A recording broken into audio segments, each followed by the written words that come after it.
sosit ziua dreptății, ziua sfântă a libertății.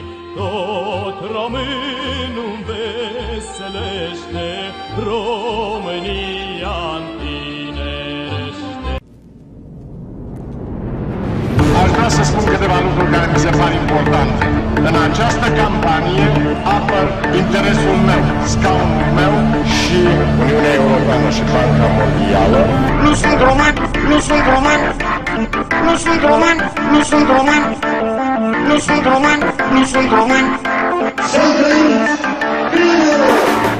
Nu sunt român, nu sunt român, nu sunt român, nu sunt român, nu sunt român, nu sunt român.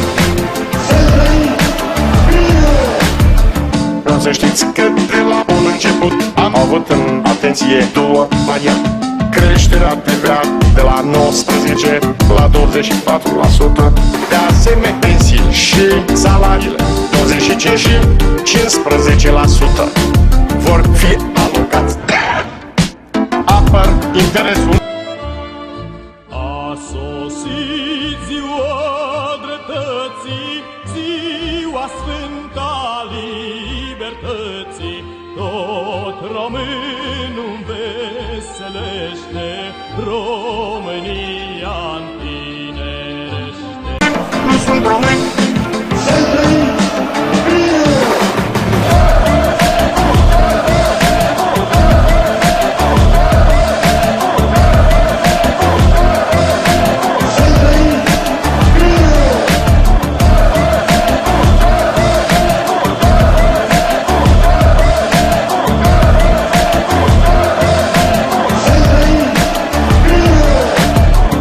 Să știți că de la bun început am avut în atenție două variante. Creșterea TVA de la 19 la 24%, de asemenea pensii și salariile 25 și 15% vor fi alocați. Apăr interesul meu. A sosit ziua dreptății, ziua sfântă a libertății.